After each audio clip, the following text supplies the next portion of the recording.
House hold ഐറ്റംസിൽ ക്വാളിറ്റിയിലും വിലക്കുറവിലും ആരാണ് മുന്നിലെന്ന ചോദ്യത്തിന് വടകരക്കാർക്ക് വർഷങ്ങളായി ഒരു ഉത്തരം മാത്രമേയുള്ളൂ: വടകര സ്റ്റോർ. അതിനവിടെ ഹോൾസെയിൽ മാത്രമല്ലേ ഉള്ളൂ എന്നതായിരിക്കും നിങ്ങളുടെ സംശയം. അല്ല. ഹോൾസെയിലായും റീറ്റെയിലായും ഹൗസ് ഹോൾഡ് ഐറ്റംസുകൾ ലഭിക്കുന്ന വടകരയിലെ ഒരേ ഒരു സ്ഥാപനമാണ് വടകര സ്റ്റോർ. പിന്നെ ഒരു സംശയം സ്വാഭാവികമായും നിങ്ങൾക്കുണ്ടാകും: എങ്ങനെയാണ് ഇത്രയും ക്വാളിറ്റിയിൽ ഇത്രയും വില കുറച്ച് നൽകാൻ കഴിയുന്നത് എന്ന്. അതും പറയാം. ഇടനിലക്കാരില്ലാതെ കമ്പനിയിൽ നിന്ന് നേരിട്ട് ഇറക്കുമതി ചെയ്യുന്നതുകൊണ്ട് വളരെ വില കുറച്ച് മേന്മയേറിയ ഉൽപ്പന്നങ്ങൾ നിങ്ങൾക്ക് ലഭിക്കുന്നു. മാത്രമല്ല, വടകരയിലെ ഏറ്റവും വലിയ സ്ഥാപനവുമാണ് വടകര സ്റ്റോർ. വടകര സ്റ്റോർ എന്നും വടകരയുടെ സ്റ്റോർ. മികച്ച വിലയിൽ പഴയ അലൂമിനിയം, സ്റ്റീൽ, ഓട്, ചെമ്പ്, പിച്ചള, ഇരുമ്പ്, പ്ലാസ്റ്റിക് എന്നിവ എടുക്കുന്നു. Vadakara store, railway station road, Vadakara.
നമ്മുടെ റെഡ് വോളണ്ടിയർ മാർച്ച് ഗ്രൗണ്ടിലേക്ക് പ്രവേശിച്ചുകൊണ്ടിരിക്കുകയാണ്.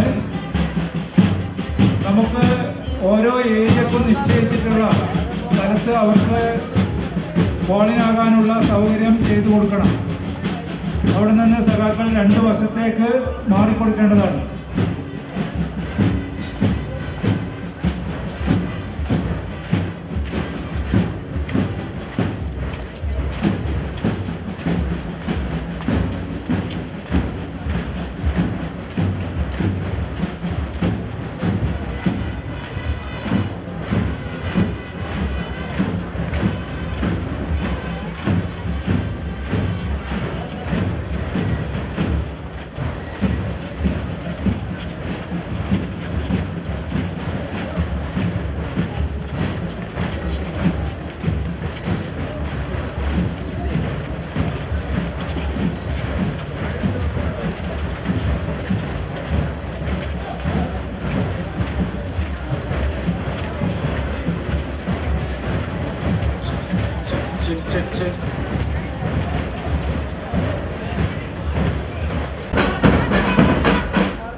കടന്നു വരാനുള്ള സൗകര്യം ദയവായി പ്രിയപ്പെട്ടവരും ചെയ്തു കൊടുക്കണം, സഹായം ചെയ്തു കൊടുക്കണം.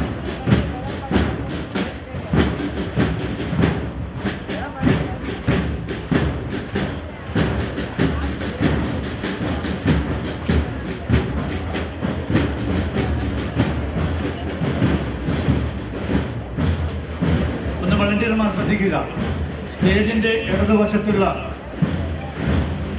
മുഴുവൻ ആളുകളും ദയവായി ഒന്ന് അവിടെ നിന്ന് മാറിക്കൊടുക്കണം.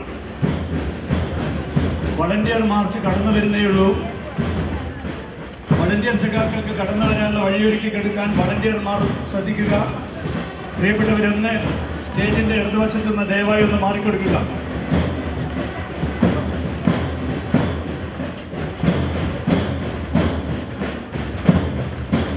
വളണ്ടിയർ സഖാക്കൾക്ക് ഗ്രൗണ്ടിലേക്ക് കടന്നു വരാനുള്ള സൗകര്യം ചെയ്തു കൊടുക്കുക. ഓരോ ഏരിയയിലും ബാനർ ഇവിടെ വെച്ചിട്ടുണ്ട്. ആ ബാനറിന് മുന്നിൽ എണ്ണിട്ടാൽ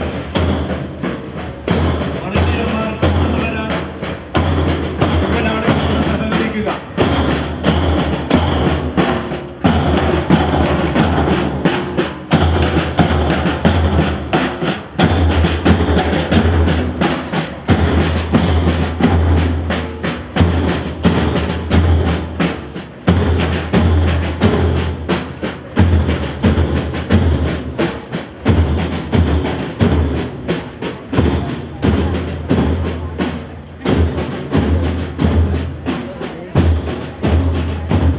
പ്രിയപ്പെട്ടവരെ, നമുക്ക് ഈ സമാപന റാലി നല്ല വണ്ണം നടത്തണമെന്നുണ്ടെങ്കിൽ വളണ്ടിയർ സഖാക്കൾക്ക് കടന്നു വരാനുള്ള സ്ഥലം നേരത്തെ തന്നെ ആളുകൾ വന്നിരുന്നിട്ടുണ്ട്.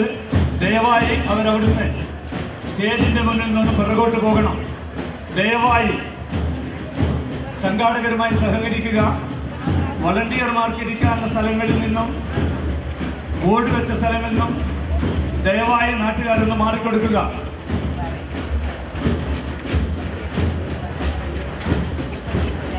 ഓരോ ഏരിയക്കും നിശ്ചയിച്ച സ്ഥലത്ത് ബോർഡുകൾ വെച്ചിട്ടുണ്ട്.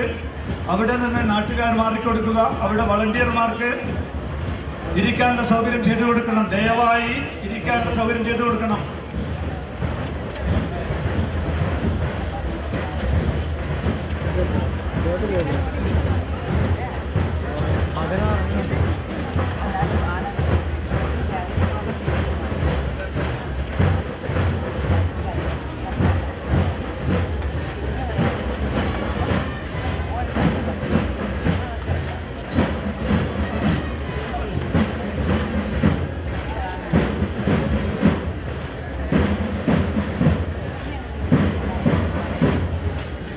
സഖാക്കളെ, ദയവായി സ്റ്റേജിന്റെ മുന്നിലുള്ള ഗ്രൗണ്ടിൽ നിന്ന് വളണ്ടിയർമാർക്കായി നിശ്ചയിച്ച സ്ഥലത്ത് നിന്ന് ദയവായി സഖാക്കളൊന്ന് മാറി പരിപാടി വിജയിപ്പിക്കുന്നതിന് സഹകരിക്കണമെന്ന് അപേക്ഷിക്കുകയാണ്.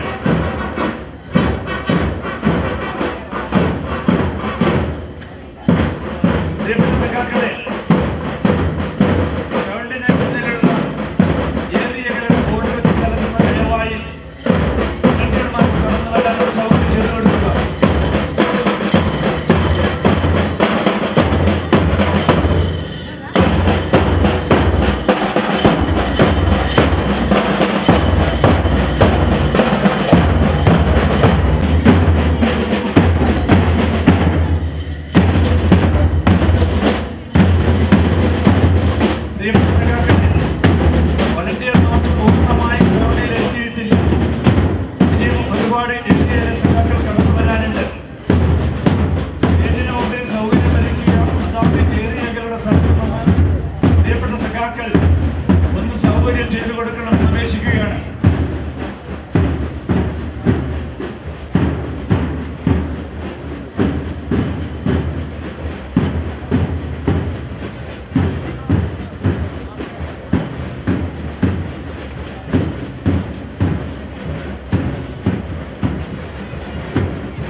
സഖാക്കളെ, ഏറ്റവും പിറകിൽ നിൽക്കുന്ന സഖാക്കൾ അവിടെ നിന്ന് മാറിയാൽ മാത്രമേ കോഴിക്കോട് ഏരിയയിൽ നിന്നൊക്കെ വരുന്ന വളണ്ടിയർമാർക്ക് കടന്നു വരാൻ കഴിയൂ. സഖാക്കൾ ശ്രദ്ധിക്കുക, ഏറ്റവും പിറകിൽ നിൽക്കുന്ന മുഴുവൻ ആളുകളും ഒന്ന് മാറിക്കൊടുത്താൽ മാത്രമേ കോഴിക്കോട് മേഖലയിൽ നിന്ന് വരുന്ന നമ്മുടെ റെഡ് വളണ്ടിയർമാർക്ക് ഗ്രൗണ്ടിൽ യഥേഷ്ടം കടന്നു വരാൻ കഴിയൂ. ദയവായി മുഴുവൻ സഖാക്കളും ഒന്ന് സഹകരിക്കുക.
വളണ്ടർ ഏരിയ ക്യാപ്റ്റന്മാരുടെ ശ്രദ്ധയ്ക്ക് അവരുടെ ഏരിയയിൽ നിന്ന് വന്ന വളണ്ടർമാരെ ഏരിയ ക്യാപ്റ്റന്മാരുടെ നേതൃത്വത്തിൽ ഫോളോ അപ്പ് ചെയ്തതിനു ശേഷം ഗ്രൗണ്ടിൽ തന്നെ വിശ്രമിക്കാൻ വേണ്ടി അനുവദിക്കേണ്ടതാണ്.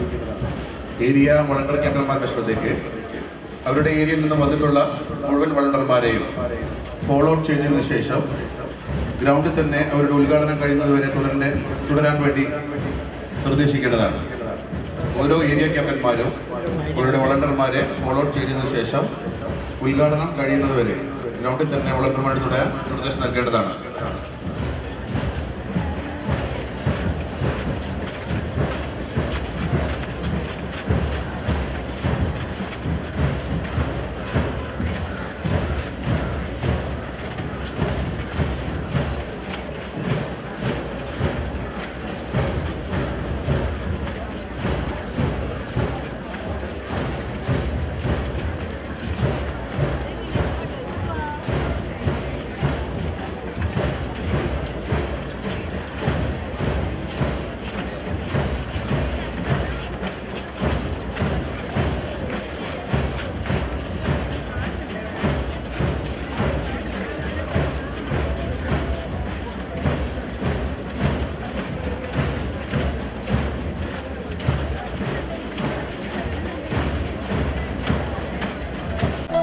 ടീച്ചറെ, ഇത് നമ്മുടെ ഫാമിലിയിലെ വെഡിങ് ഫെസ്റ്റിവൽ ആണ്.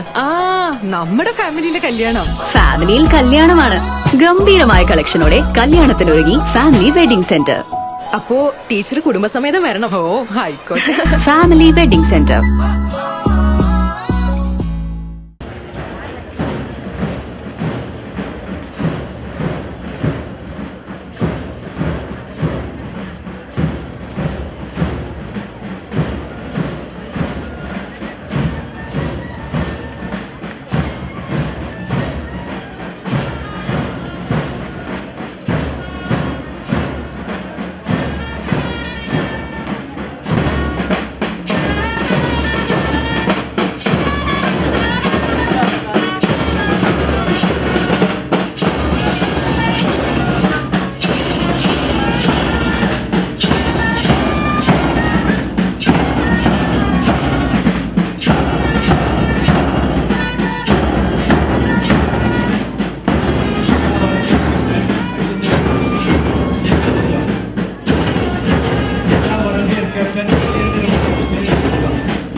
നിങ്ങൾ ഇടക്കിടക്ക് പറയാറുണ്ടല്ലോ ഞങ്ങൾ മുസ്ലിമിൻ്റെ താല്പര്യം സംരക്ഷിക്കാൻ വേണ്ടി നിലകൊള്ളുന്നവരാണ് എന്ന്. ഇതാണോ മുസ്ലിമിൻ്റെ താല്പര്യം സംരക്ഷിക്കൽ? ഈ രാജ്യമാകെ ന്യൂനപക്ഷത്തിനെതിരെ വേട്ടയാടൽ നടക്കുന്നു. ഈ രാജ്യമാകെ ന്യൂനപക്ഷത്തെ ഏതെല്ലാം തരത്തിൽ ആക്രമിക്കാൻ കഴിയുമെന്നത് നോക്കി നടക്കുന്നു. ആ ഘട്ടത്തിൽ വർഗീയതയ്ക്ക് വളം വെച്ചു കൊടുക്കുന്ന നിലപാട് അത് ന്യൂനപക്ഷങ്ങൾക്കാണ് ആപത്തായി വരുന്നത്. അത് മനസ്സിലാക്കാൻ കഴിയണം. നിങ്ങൾക്ക് താൽക്കാലിക സീറ്റ് ലാഭം ഉണ്ടാകുമ്പോൾ അതിൻ്റെ തുടർച്ചയായി സംഭവിക്കാൻ പോകുന്നത് വലിയ തോതിലുള്ള ആപത്ത് പൊതുവായി ന്യൂനപക്ഷങ്ങൾക്കാണ്. നമ്മുടെ രാജ്യത്തിലെ ന്യൂനപക്ഷ വിഭാഗങ്ങളെല്ലാം ആക്രമിക്കപ്പെടുകയല്ലേ? മുസ്ലിം മാത്രമാണോ? ക്രിസ്ത്യാനി വലിയ തോതിൽ ആക്രമിക്കപ്പെടുകയല്ലേ? ഇതെല്ലാം കാണേണ്ടതല്ലേ? അത് കണ്ടുകൊണ്ടുള്ള നിലപാടല്ലേ സ്വീകരിച്ചു പോകേണ്ടത്? ആ നിലപാട് സ്വീകരിക്കാത്തത് അങ്ങേയറ്റം അപകടകരമായതാണ്, നാടിനാപത്താണ്, നിങ്ങൾക്ക് സ്വയം ആപത്ത് വരുത്തി വെക്കുന്നതാണ്. ഒരു പാർട്ടി എന്ന നിലക്ക് നിങ്ങളെ വലിയ തോതിൽ ക്ഷീണിപ്പിക്കുന്ന ഒന്നാണ് എന്നത് തിരിച്ചറിയാൻ ബന്ധപ്പെട്ട പാർട്ടികൾക്ക് കഴിയണം എന്നതാണ് ഈ ഘട്ടത്തിൽ ഓർമ്മിപ്പിക്കാനുള്ളത്. നമ്മുടെ രാജ്യത്തിൻ്റെ അവസ്ഥ ഇന്ന് പരിശോധിച്ചാൽ നേരത്തെ ചൂണ്ടിക്കാണിച്ചതുപോലെ രാജ്യത്താകെ ഒരു ഗവൺമെൻറ്റാണ് ഇടതുപക്ഷത്തിന് നേതൃത്വത്തിലുള്ള ഗവൺമെൻറ്. അത് കേരളത്തിലെ LDF ഗവൺമെൻറ്റാണ്. കേരളത്തിലെ LDF ഗവൺമെൻറ് പ്രത്യേകത എന്താണ്? കേരളത്തിലെ LDF ഗവൺമെൻറ് രാജ്യത്താകെ നടപ്പാക്കുന്ന, കേന്ദ്ര ഗവൺമെൻറ് നടപ്പാക്കുന്ന ജനവിരുദ്ധ നയങ്ങൾ അതേപോലെ അംഗീകരിച്ച് നടപ്പാക്കുന്ന ഒരു ഗവൺമെൻറ് അല്ല. ആ പ്രത്യേകത നല്ലതുപോലെ ഇവിടെ നിലനിൽക്കുന്നുണ്ട്. രാജ്യത്ത് നടപ്പാക്കുന്നത് എന്താണ്? നവ ഉദാരവൽക്കരണ നയമാണ്. അതിൻ്റെ ഏറ്റവും വലിയ വക്താവായാണ് നരേന്ദ്രമോദി നിലകൊള്ളുന്നത്. അതിൻ്റെ ഭാഗമായി നരേന്ദ്രമോദിയുടെ ഗവൺമെൻറ് ജനങ്ങൾക്കെതിരായ വിവിധ നടപടികളാണ് സ്വീകരിച്ചു പോകുന്നത്. ഇത് അതേപോലെ അംഗീകരിച്ച് നടപ്പാക്കുന്നൊരു ഗവൺമെൻറ് അല്ല LDF സർക്കാർ. രാജ്യത്ത് ഈ നയം അംഗീകരിക്കാത്ത ഏക ഗവൺമെൻറ്റാണ് എന്ന് പറഞ്ഞാലും ആശ്ചര്യമൊന്നുമില്ല കേട്ടോ. അതാണ് വസ്തുത. അതാണ് രാജ്യത്തിൻ്റെ അവസ്ഥ. നവ ഉദാരവൽക്കരണ നയത്തെക്കുറിച്ച് പറയുമ്പോൾ നമ്മുടെ രാജ്യത്തിലെ പൊതുവായ ജനങ്ങളുടെ സാഹചര്യം, ആ സാഹചര്യത്തിലേക്ക് ജനങ്ങളെ എത്തിച്ചത് ഈ നയമാണ്. ഇന്ന് ഇന്ത്യ ലോകത്തെടുത്താൽ ഏറ്റവും കൂടുതൽ ദരിദ്രരുള്ളൊരു രാജ്യമാണ്. ഇത്തരമൊരവസ്ഥയിലേക്ക് രാജ്യം എത്തിച്ചേർന്നത് എന്തുകൊണ്ടാണ്? നമ്മുടെ രാജ്യത്തിൻ്റെ വരുമാനം അത് നോക്കിയാൽ സമ്പന്നർ കൂടുതൽ സമ്പന്നരാകുന്നു, പാവപ്പെട്ടവർ കൂടുതൽ പാപ്പരീകരിക്കപ്പെടുന്നു. ഇതാണ് അവസ്ഥ. യാഥാർത്ഥ്യം അതാണ്. അതിൻ്റെ ഭാഗമായി രാജ്യങ്ങളുടെ ഒരു പട്ടിക, ദരിദ്രരുടെ കണക്കെടുത്തുകൊണ്ട് രാജ്യങ്ങളുടെ ഒരു പട്ടിക തയ്യാറാക്കി. അങ്ങനെ തയ്യാറാക്കിയപ്പോൾ നമ്മൾ കിടക്കുന്നത് 105-ാം സ്ഥാനത്ത്. നമ്മൾ കഴിഞ്ഞാൽ പിന്നെ വളരെ കുറച്ച് രാജ്യങ്ങളേ ഉള്ളൂ ആ പട്ടികയിൽ. അതിൻ്റെ ഒരു പ്രത്യേകത നമ്മൾ കാണുന്നത്, നമ്മുടെ തൊട്ട് കിടക്കുന്ന രാഷ്ട്രങ്ങളുണ്ടല്ലോ, തൊട്ട് കിടക്കുന്ന ഒരു രാഷ്ട്രവും നമ്മുടെ പുറകിലില്ല. നമ്മളെക്കാളും വളരെ മുന്നിലാണ് അവരൊക്കെ. എങ്ങനെയാണ് ഇത്തരമൊരവസ്ഥയുണ്ടായത്? ഈ നയം അതിതീവ്രമായി നടപ്പാക്കുന്നതിൻ്റെ ഭാഗമായാണ് നമ്മുടെ നാട്ടിലെ, രാജ്യത്തിലെ പൊതുമേഖലാ സ്ഥാപനങ്ങളെല്ലാം തകർക്കപ്പെടുന്നത്. ജനങ്ങളുടെ പൊതുജീവിതം തകരുന്നു. കർഷകർക്ക് ആനുകൂല്യങ്ങൾ നൽകുന്നില്ല, ഒരു തരത്തിലുള്ള സഹായങ്ങളും നൽകുന്നില്ല, ഉള്ളതെല്ലാം വലിയ തോതിൽ വെട്ടിക്കുറക്കുന്നു. ഈ നയം BJP ആണ് നടപ്പാക്കുന്നതെങ്കിൽ BJPയുടെ മാത്രം നയമാണോ ഇത്? ഈ നയം ആരുടേതാണ്? ആരാണ് ഇതിന് തുടക്കം കുറിച്ചത്? കോൺഗ്രസ് അല്ലേ? ഞങ്ങൾ ഒരു കാലത്ത് തുടക്കം കുറിച്ചതാണ്. അനുഭവത്തിനത് പെശകായി കണ്ടു, ഞങ്ങളത് മാറ്റുന്നു എന്ന് ഏതെങ്കിലും ഘട്ടത്തിൽ കോൺഗ്രസ് പറഞ്ഞിട്ടുണ്ടോ? ഇപ്പോഴും പറയുന്നുണ്ടോ? ഇപ്പോഴും അതേ നയത്തിലല്ലേ? ഇപ്പം നമ്മുടെ അനുഭവം 2016 മുൻപുള്ള 2011-16 കാലം ഇവിടെ UDF ഗവൺമെൻറ് ആയിരുന്നല്ലോ. ഇവിടെ UDF ഗവൺമെൻറ് ഉള്ള കാലത്ത് കേന്ദ്രത്തിൽ 2 ഗവൺമെൻറ് ഉണ്ടായി. ആദ്യത്തേത് മൻമോഹൻ സിംഗിൻ്റെ ഗവൺമെൻറ്, പിന്നത്തേത് നരേന്ദ്രമോദിയുടെ ഗവൺമെൻറ്. ഈ 3 ഗവൺമെൻറ്റും അംഗീകരിച്ചത് ഈ നവ ഉദാരവൽക്കരണ നയമാണ്. ആ നവ ഉദാരവൽക്കരണ നയത്തിൻ്റെ ഫലം എന്താ? നമ്മുടെ നാട് അന്ന് അനുഭവിച്ച ഗതികേടെല്ലാം അതിൻ്റെ ഭാഗമായിരുന്നു. എന്തായിരുന്നു അവസ്ഥ? തകരാത്ത ഏതെങ്കിലും മേഖലയുണ്ടായോ? അന്ന് ജനങ്ങളാകെ ശപിച്ചു കഴിയായിരുന്നില്ലേ? ആ അവസ്ഥയിൽ എത്തിച്ചത് ഈ നയമാണ്. ഇപ്പോൾ രാജ്യത്ത് മറ്റൊട്ടേറെ സംസ്ഥാനങ്ങൾ, ചില സംസ്ഥാനങ്ങളെങ്കിലും കോൺഗ്രസ് ഭരിക്കുന്ന സംസ്ഥാനങ്ങളുണ്ടല്ലോ, ഇതേ നയമല്ലേ അവിടെ നടപ്പാക്കുന്നത്? ഇപ്പോൾ ഒരു ഉദാഹരണം പറയാം. അതിദരിദ്ര കുടുംബങ്ങൾ. നമ്മുടെ സംസ്ഥാനത്ത് ആ അതിദരിദ്ര കുടുംബങ്ങളെ നോക്കിയപ്പോൾ 64,006 കുടുംബമാണ്. ഏകദേശം 3 വർഷം മുൻപുള്ള കണക്കാണ് ഞാൻ പറയുന്നത്. അത് പരിശോധിച്ചപ്പോൾ LDF അത് ഗൗരവമായി കണ്ടു. ആ അതിദരിദ്ര കുടുംബങ്ങളെ അതിദരിദ്രാവസ്ഥയിൽ നിന്ന് മോചിപ്പിക്കണമെന്ന് നിലപാടെടുത്തു. സർക്കാർ അതിൻ്റെ നടപടികൾ ആരംഭിച്ചു. എന്താ സംഭവിക്കാൻ പോകുന്നത്?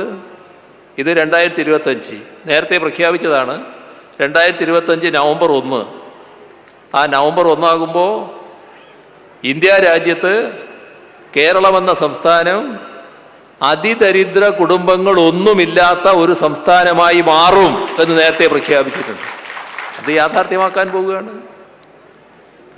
എന്തുകൊണ്ടാണത് കഴിയുന്നത്? അത് കഴിയുന്നത് ബദൽ നയമാണ് ഇവിടെ നടപ്പാക്കുന്നത്.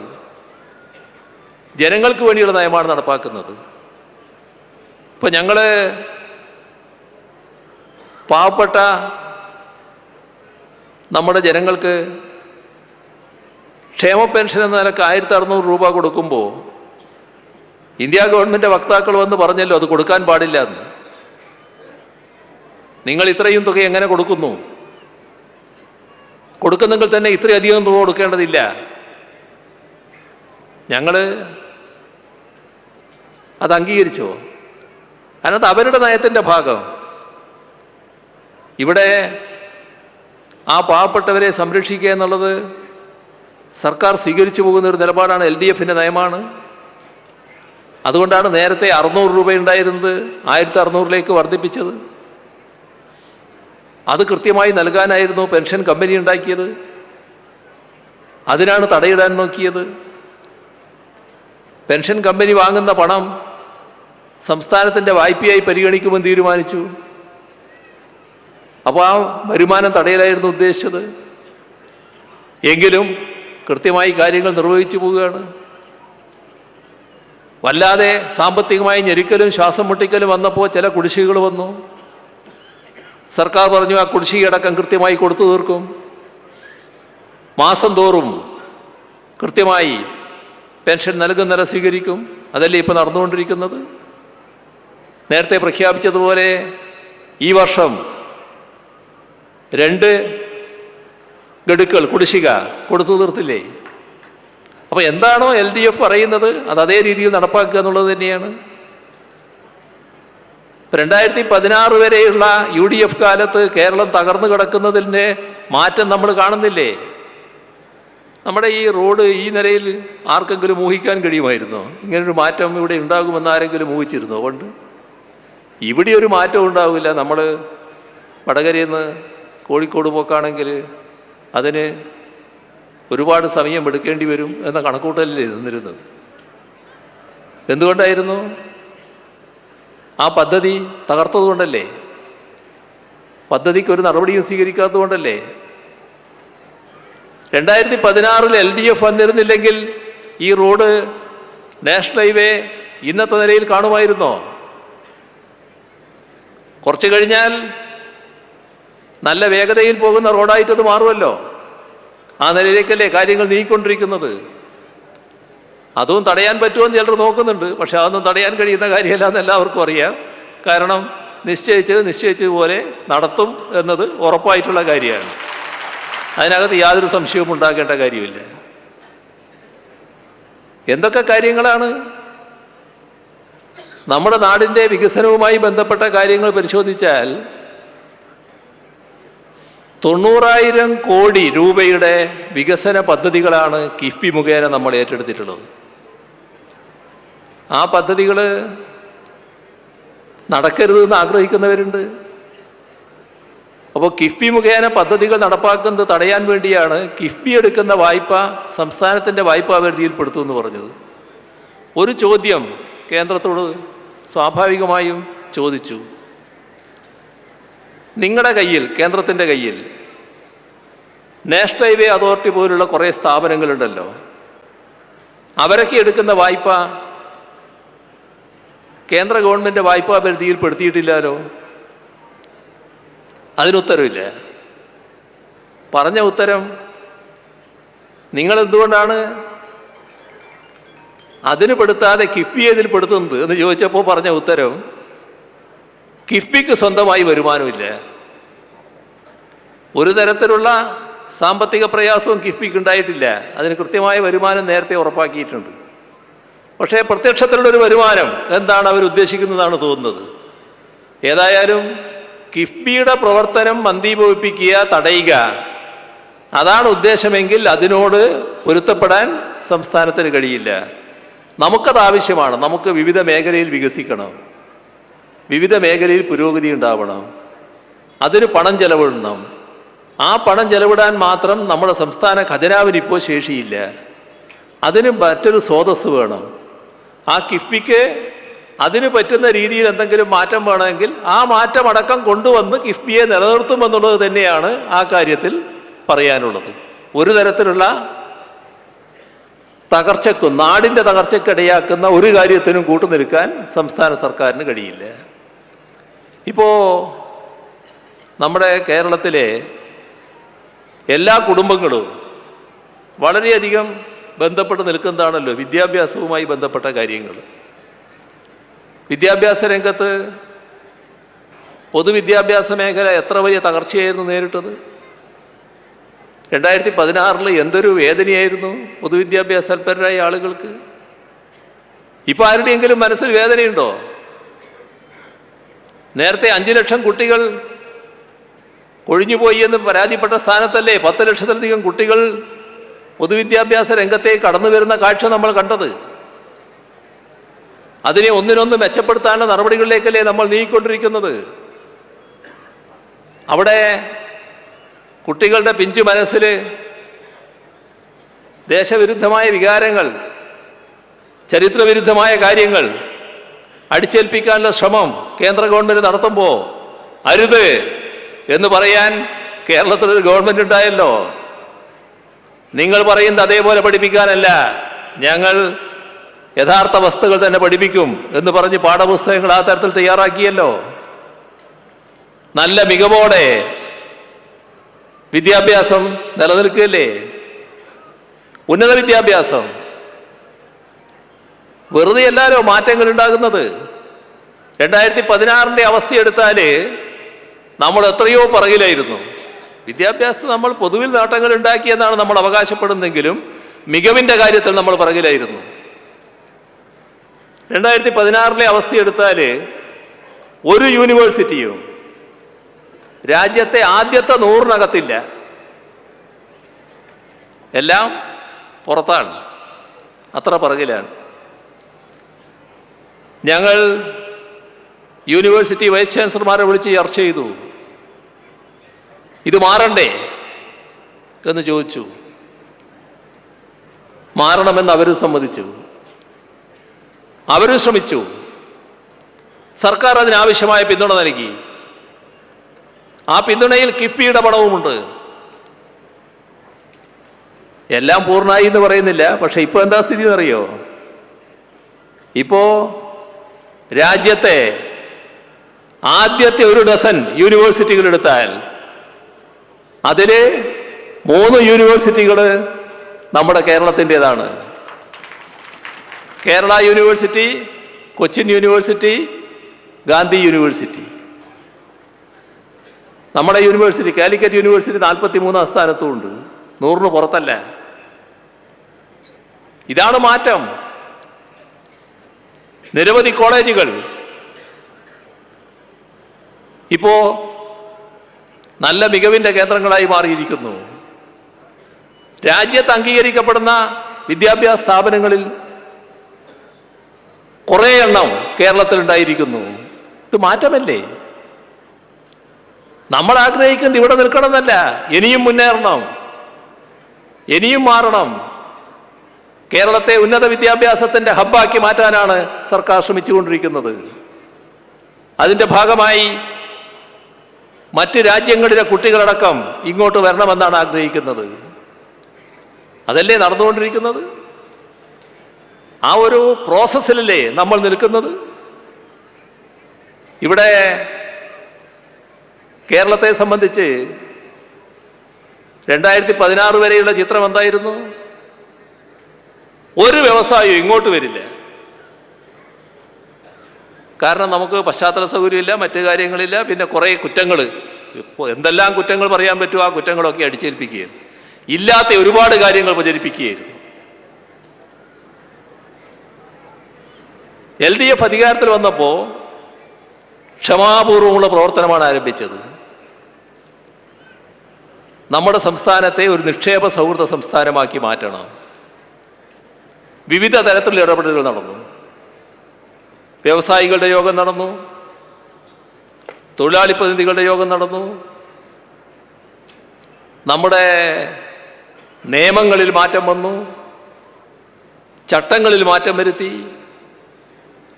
അങ്ങനെ പടിപടിയായി ഇപ്പോൾ എവിടെയെത്തി? നിക്ഷേപ സൗഹൃദ കാര്യത്തിൽ ഇന്ത്യയിലെ നമ്പർ 1 സംസ്ഥാനം എന്ന നില കേരളം ആർജിച്ചു. ഇത് UDF ആണെങ്കിൽ സാധിക്കുമായിരുന്നോ? ഇപ്പോൾ വലിയ ബഹുരാഷ്ട്ര കമ്പനികൾ നമ്മുടെ സംസ്ഥാനത്തേക്ക് വരാൻ താല്പര്യം കാണിക്കുന്നു. നമുക്ക് പറ്റാവുന്ന വ്യവസായങ്ങളെ നമുക്ക് യോജിക്കാൻ പറ്റൂ.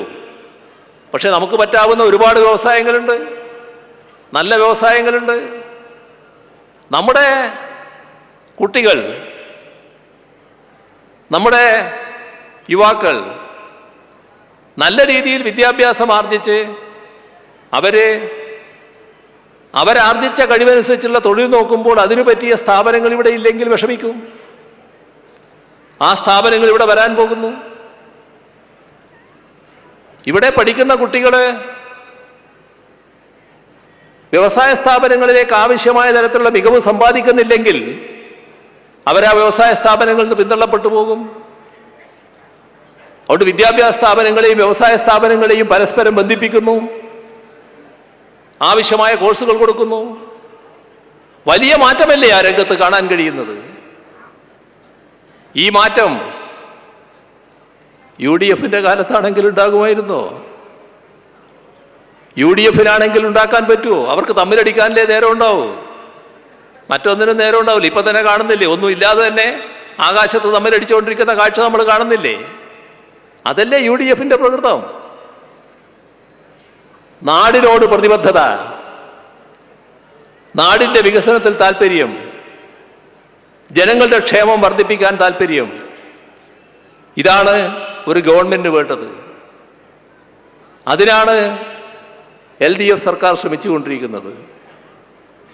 അതിൻ്റെ ഭാഗമായി കുറേ കാര്യങ്ങൾ നിർവഹിക്കാൻ നമുക്ക് കഴിഞ്ഞിട്ടുണ്ട്. എല്ലാമായി എന്നല്ല, എന്നാൽ രാജ്യത്ത് കാണുന്ന പലതും ഇല്ലാത്തൊരു നാട് എന്ന് കേരളത്തെ പറ്റി പറയാൻ പറ്റൂ. ഇപ്പോൾ സ്ത്രീകൾ മറ്റു പല സംസ്ഥാനങ്ങളിലും വല്ലാത്ത ദ്രോഹം അനുഭവിക്കുന്നു. സ്ത്രീ സുരക്ഷ ഏറ്റവും ഭദ്രമായ നാട് കേരളം എന്നത് അർത്ഥശങ്കക്കിടയില്ലാതെ പറയാൻ പറ്റൂ. അതല്ലേ വസ്തുത. ഉദാഹരണങ്ങളിലേക്കൊന്നും കടക്കേണ്ടതില്ലല്ലോ. നാടിൻ്റെ അഭിവൃദ്ധിക്ക് നാടിൻ്റെ ശാന്തിയും സമാധാനവും പ്രധാനമാണ്. അതിൽ ക്രമസമാധാനം ഏറ്റവും പ്രധാനമാണ്. ഇന്ത്യയിലെ ക്രമസമാധാനം ഏറ്റവും ഭദ്രമായി നിൽക്കുന്ന സംസ്ഥാനം കേരളമാണ് എന്ന് ഉറപ്പിച്ചു പറയാൻ പറ്റൂ. ജനങ്ങളോട് പ്രതിബദ്ധതയുള്ള ഒരു ഭരണ നിർവഹണം, അതിനാണ് LDF സർക്കാർ ശ്രമിച്ചു വരുന്നത്. ജനങ്ങൾക്ക് ഭരണത്തിൻ്റെ സ്വാദ് കഴിയാവുന്നത്ര വേഗത്തിൽ അനുഭവിക്കാൻ കഴിയണം. അതിനാണ് ഒട്ടേറെ നടപടികൾ ഓൺലൈനായി നടപ്പാക്കിക്കൊണ്ടിരിക്കുന്നത്. അതിവേഗതയിൽ ജനങ്ങൾക്ക് അവരപേക്ഷിക്കുന്ന കാര്യങ്ങളിൽ തീരുമാനങ്ങളിലേക്ക് എത്തിക്കാനാവണം. അതിലുള്ള നടപടികളാണ് സ്വീകരിച്ചു പോകുന്നത്. ഇനിയും മുന്നേറാൻ കഴിയേണ്ടതുണ്ട് എന്ന് തന്നെയാണ് കാണുന്നത്. അത്തരം കാര്യങ്ങളിൽ ഏറ്റവും വലിയ പകയോടെയാണ് കേരളത്തെ വീക്ഷിക്കുന്നത് കേന്ദ്ര ഗവൺമെൻറ്റും മറ്റ് നിക്ഷിപ്ത താല്പര്യക്കാരും. അങ്ങനെ വരുമ്പോൾ കേന്ദ്ര ഗവൺമെൻറ്റിനെ സഹായിക്കുന്ന നിലപാട് ഇവിടെയുള്ള ചില നിക്ഷിപ്ത താല്പര്യക്കാരും സ്വീകരിക്കുകയാണ്. പ്രത്യേകിച്ച് നേരത്തെയുള്ള കോൺഗ്രസിൻ്റെ സമീപനം, UDFൻ്റെ സമീപനം വളരെ നിഷേധാത്മകമായിരുന്നു. ഇപ്പോൾ മുണ്ടക്കൈ ചൂരൽമല ദുരന്തമൊക്കെ ഉണ്ടായപ്പോൾ എല്ലാ MP-മാരും ഒന്നിച്ചു നിന്ന് കേന്ദ്ര ഗവൺമെൻറ്റിനെ കാണാൻ തയ്യാറായിട്ടുണ്ട്. നല്ല കാര്യമാണത്. അത്തരം കാര്യങ്ങൾ ഒന്നിച്ചു നിൽക്കാൻ കഴിയണം. എന്നാൽ പലതിലും ഒന്നിച്ചു നിൽക്കാൻ കഴിയുന്നില്ല. കേരളത്തിന് താല്പര്യത്തിന് വേണ്ടി ഒന്നിച്ചു നിൽക്കാൻ കഴിയുന്നില്ല. ഈ കേരളത്തെ മുച്ചൂടും മുടിക്കുക എന്നുള്ള സമീപനം സ്വീകരിക്കുമ്പോൾ കേരളത്തിന് താല്പര്യം ഉയർത്തിപ്പിടിക്കാൻ നമുക്ക് സാധിക്കണം. അത് കേന്ദ്ര ഗവൺമെൻറ്റിനോട് പറയാൻ കഴിയണം. ഈ കാര്യത്തിൽ LDF കൂടുതൽ കരുത്തോടെ മുന്നോട്ട് പോകേണ്ടതുണ്ട്. LDFൻ്റെ കരുത്ത് എന്ന് പറയുമ്പോൾ അതിലേറ്റവും പ്രധാനപ്പെട്ടതാണ് CPIMൻ്റെ കരുത്ത്. ആ CPIMനെ കോഴിക്കോട് ജില്ലയിൽ ഏറ്റവും കരുത്തുറ്റ ഒരു പാർട്ടിയാക്കി, പ്രസ്ഥാനമാക്കി, കൂടുതൽ ബഹുജനങ്ങളുടെ പിന്തുണയോടെയുള്ള ഒരു പ്രസ്ഥാനമാക്കി മാറ്റുന്നതിനാണ് ഈ ജില്ലാ സമ്മേളനം തീരുമാനിച്ചിട്ടുള്ളത്. അക്കാര്യത്തിൽ എല്ലാവരുടെയും സഹകരണവും പിന്തുണയും ഉണ്ടാകണം എന്ന് മാത്രം അഭ്യർത്ഥിച്ചുകൊണ്ട് ഈ സമ്മേളനം ഉദ്ഘാടനം ചെയ്ത് അറിയിച്ചുകൊണ്ട് അവസാനിപ്പിക്കുന്നു. നിങ്ങൾക്കെൻ്റെ അഭിവാദ്യം. ടീച്ചറെ, ഇത് നമ്മുടെ ഫാമിലിയിലെ വെഡിങ് ഫെസ്റ്റിവൽ ആണ്. നമ്മുടെ ഫാമിലിയിലെ കല്യാണം. ഫാമിലിയിൽ കല്യാണമാണ്. ഗംഭീരമായ കളക്ഷനോടെ കല്യാണത്തിനൊരുങ്ങി ഫാമിലി വെഡിംഗ് സെന്റർ. അപ്പോ ടീച്ചർ കുടുംബസമേതം വരണം. ആയിക്കോട്ടെ. Family wedding centre.